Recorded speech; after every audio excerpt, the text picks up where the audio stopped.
మన పీవీని BJP own చేసుకుంటోందా? Telugu తేజంతో రాజకీయ బంధుత్వం కలుపుకుంటోందా? ఇటీవలి పరిణామాలు చూస్తుంటే అవుననే సమాధానమే వినిపిస్తోంది.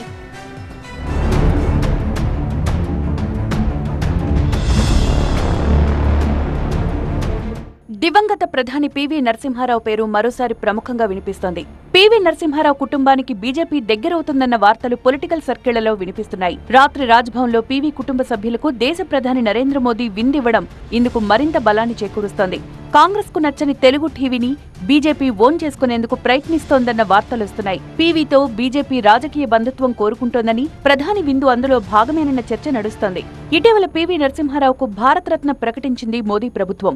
ఆర్థిక సంస్కరణలతో దేశాన్ని మలుపు తిప్పిన నాయకుడిగా పీవీకి పేరుంది. పీవీ సేవలకు గాను భారతరత్నతో గౌరవాన్నిచ్చింది మోదీ సర్కార్. అయితే సొంత పార్టీ కాంగ్రెస్ లో పీవీకి సరైన గుర్తింపు దక్కలేదన్న భావన చాలా కాలంగా ఉంది. వారికోస్ వెయిన్స్ వ్యాధికి కేవలం 30 నిమిషాల్లో చికిత్స. కాల్ చేయండి 9989527715. సోనియా గాంధీకి పీవీ అంటే అయిష్టమని చెప్తుంటారు. ప్రధానిగా పనిచేసిన పీవీ అంత్యక్రియల విషయంలో కాంగ్రెస్ అధిష్టానం వ్యవహరించిన తీరును ఇప్పటికీ పలువురు గుర్తు చేస్తుంటారు. ఢిల్లీలో కాకుండా హైదరాబాద్లో పీవీ అంత్యక్రియలు జరిపారని, ఆయన్ను ఏనాడూ కాంగ్రెస్ గౌరవించలేదని ప్రత్యర్థి పార్టీలు విమర్శిస్తూ ఉంటాయి. ఇప్పటికీ ఢిల్లీలో పీవీ పేరిట స్మారకం కూడా లేదు.